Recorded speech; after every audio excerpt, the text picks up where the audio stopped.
શું સેતરભાઈ વસાવાને એક દિવસ માટે સભામાં લઈ જવામાં આવશે? શું સેતરભાઈ વસાવાને 7 તારીખે સભામાં લઈ જશે? નમસ્કાર મિત્રો, વિડીયોમાં તમારું હાર્દિક સ્વાગત છે। સૌથી મોટા સમાચાર મળી રહ્યા છે, વિડીયોને છેલ્લે સુધી જોજો અને ચેનલ પર નવા તો બિલકુલ સબસ્ક્રાઇબ કરવાનું ભૂલતા નહીં। શું ગુજરાતના પાંચે આમ આદમી પાર્ટીના એમએલ આવવાના છે?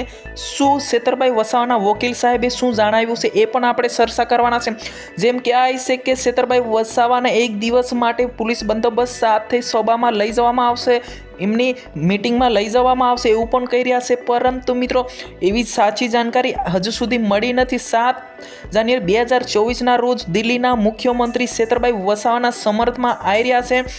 જેમ કહેવાય છે કે સેતરભાઈ વસાવાના લોકસભાની ચૂંટણી પહેલાં દિલ્હીના મુખ્યમંત્રી અરવિંદ કેજરીવાલ આવશે, એમના પરિવારને પણ મુલાકાત કરશે અને એમના પત્ની અને સેતરભાઈ વસાવા ભલે 2 જેલમાં છે, પરંતુ એમના ધર્મપત્ની વર્ષાબેન ચૂંટણી લડશે અને કેજરીવાલ સાહેબ કહી રહ્યા છે કે વર્ષાબેન ચૂંટણી લડશે અને આદિવાસી સમાજની અવશ્ય જીત થશે એવું પણ કહી રહ્યા છે।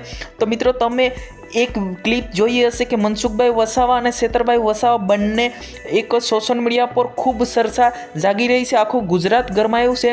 જેમ કહેવાય છે કે આમ આદમી પાર્ટી ગુજરાતમાં પાકી આવી જશે અને સેતરભાઈ વસાવાના ધર્મપત્ની વર્ષાબેનને જીત થશે એવું પણ કરી રહ્યા છે। તો શું તમે આમ આદમી પાર્ટીને સપોર્ટ કરી રહ્યા છે કે બીજેપીની સપોર્ટ કરી રહ્યા છે? તમારે કોમેન્ટ બોક્સમાં બિલકુલ ભૂલવાનું નથી, કરવાનું છે। અને આ ઈકે ચેનલ કોઈનું વિરુદ્ધ કરતું નથી, અમારે કામ છે સાચી જાણકારી આપવાની।